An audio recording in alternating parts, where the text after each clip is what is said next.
Ask me how many times I've started this video. It doesn't matter, I've lost count. My name is Sassy Sarah Monroe.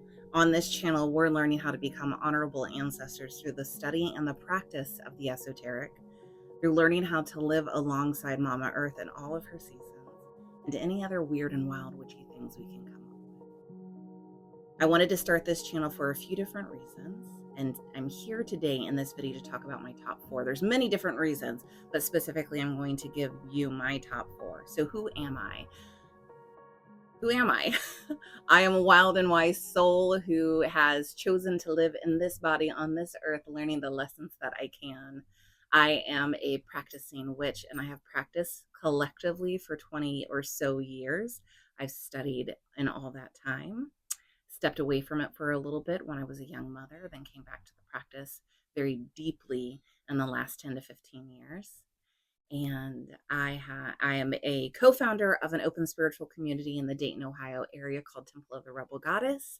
I have hosted retreats. I have had workshops. I've had gatherings. I've guided hundreds of people through different methods, through different forms of magic.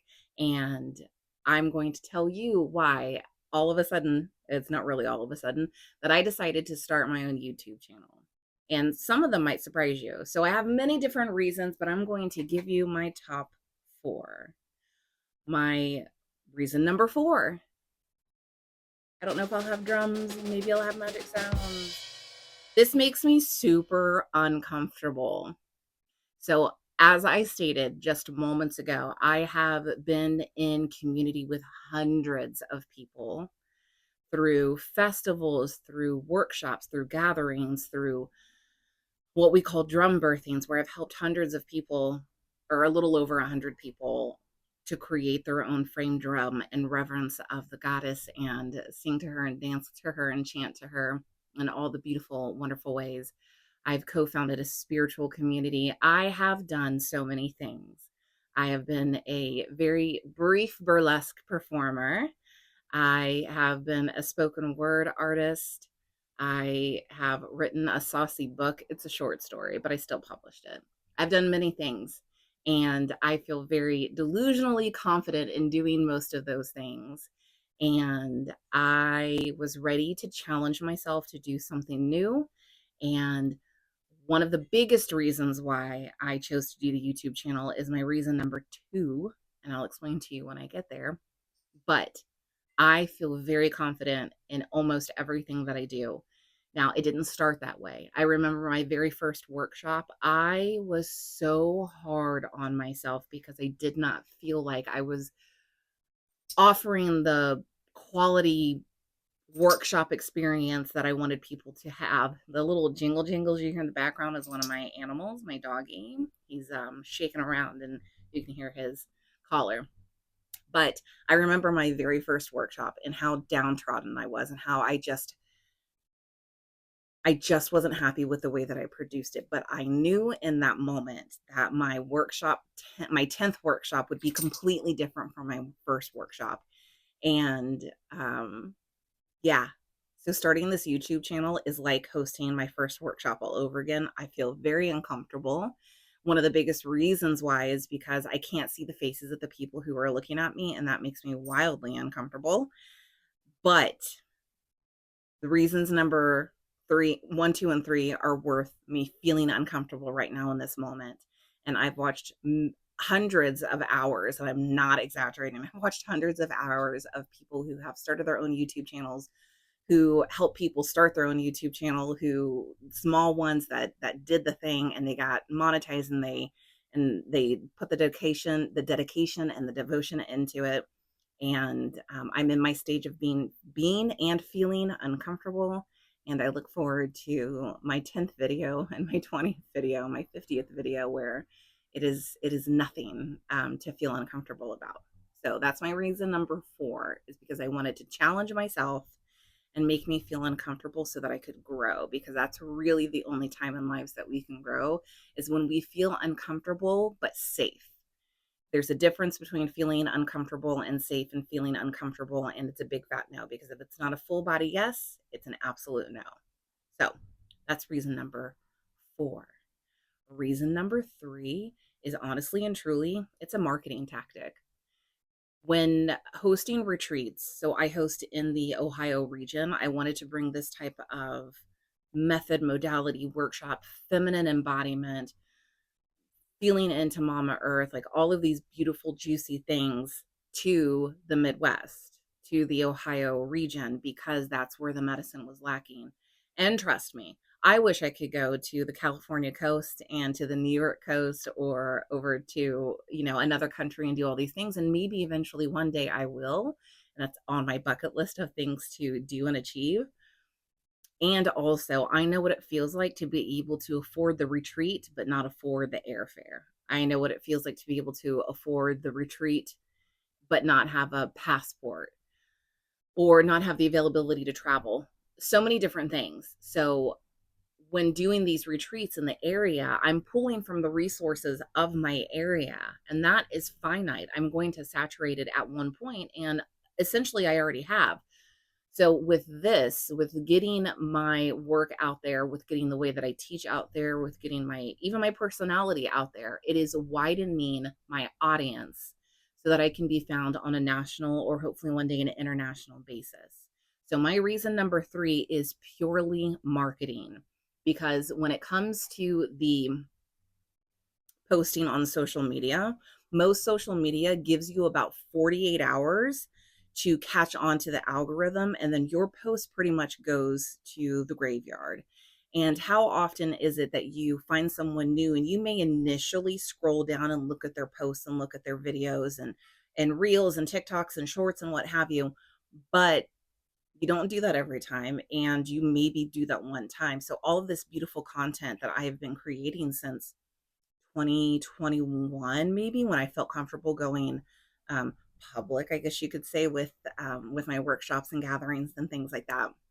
No, it was probably like 2019. I take that back. Doesn't matter. All of that beautiful content, all of that beautiful imagery, it's wasted it's not wasted, but it's just not a usable tool to market what I offer. And so for me, my reason number 3 of starting my YouTube channel was a pure marketing tactic to be able to get my message out to a wider audience, because I know that I am a great teacher and I hold a really beautiful, soft, and sacred space. And I want to be able to expand that opportunity. All right, reason number 2. All about them Benjamins, baby. I would like to have my YouTube channel monetized so that it can be another form of income.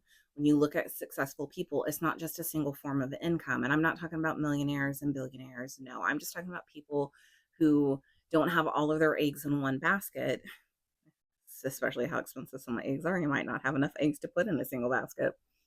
But if I can have another form of income that will help me do the things that I absolutely love doing at a lower cost, I'm all about it, because I am not here for spiritual gatekeeping, and I'm not here to be a millionaire off of this work. I believe this work should be available to everybody. Does that mean that I can offer it at no cost?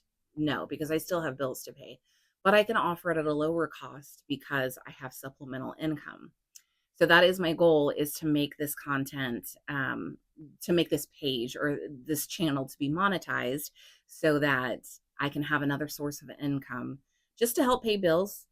Really, I want to be able to pay my bills without worrying about it, which I'm sure most of us, at least over here in America, although I'm sure worldwide there's plenty of us who just need help paying our bills. And if I can get my content out there so that's free to people, and yet through the back end I make money through ad spend, or any other type of revenue that might be made from, that's what I would like to do. Absolutely, 100%, no question, what I would like to do. And my number one reason, and if you're someone who watched any of my Coffee with Our Ancestors, you might already be aware of this. And that reason is because I want to be an honorable ancestor, and one day I will be an ancestor, whether I'm ready for it or not. And what that means is I will no longer be here, but my digital footprint will be, so that when my beautiful, smart, intelligent, lovely, gorgeous children, maybe one day they're missing their mama, they can go back to videos of her being her weird, wild, witchy self. And maybe one day I'm blessed to have grandchildren and they can get to know their grandmother through the digital lens. There's a benefit to us living in the age that we're living in, and that is having essentially a digital diary. And so this is my digital diary. This is my way of offering my extensive knowledge. And while I will always consider myself to be a teacher or a guide or a facilitator, I will 1,000% forevermore, for the entirety of my life, be a student. So I'm consistently and constantly gathering information that I feel very strongly that I can share in a really meaningful, really beautiful way. So I want to be a teacher and a guide for anybody who needs the type of medicine that I'm offering. And I also want to create a space so that hopefully 40 years from now, hopefully it's at least another 40 years that I get to create content, if that's even a thing 40 years from now, that my beautiful, beautiful lineage, my beautiful children, maybe one day grandchildren, and perhaps even great grandchildren, however, so on and so forth, for as long as this digital realm is around for existence, that maybe one day they can learn about their ancestors through this form. There are so many things that I wish that I could ask my ancestors, specifically my grandmothers and my great grandmothers, because they're no longer with me. I never knew my great grandmothers, and I only somewhat knew my grandmothers. But I was so young when they passed that I didn't have the opportunity to ask them the questions I ache to know the answer to. And again, if you've watched some of my Coffee with Our Ancestors video, you know some of those questions. And they're simple questions. What was your favorite color? What was your favorite scent? What was your favorite flower? What was your favorite dish to cook? What was your favorite outfit to wear? What were your favorite shoes that made you feel saucy? What were your favorites? I just so desperately want to know that. Did you sing songs in the hills and hollers of West Virginia before we migrated over to Ohio? Did you play the fiddle down in Kentucky before you came up here? There's so many things that I wish I knew about my lineage, my ancestors, my children's ancestors. I will not know them until I'm on the other side. So if I can offer just a little bit of time, a little bit of content for my kids, and my kids' and that's what I would like to do. So I hope you're here on this weird journey of me trying to figure out what I'm doing with this YouTube channel. I have no idea what that looks like. I've got thoughts, ideas, things roaming around, and I've got things written out. And we're just going to figure it out as we go. And you're catching me on my fifth or sixth. This is probably my seventh, maybe eighth video. Maybe. I don't know. It's a great question. I don't have that answer for you right now. I definitely have 4 published, though. I have more recorded, but which one's going to come out first? Probably this one. Anyways, I hope that you're here all over this journey. And if you're my lineage looking back at me and going, you silly little shit, I love you.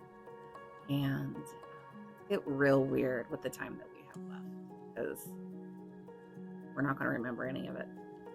I love you. Bye.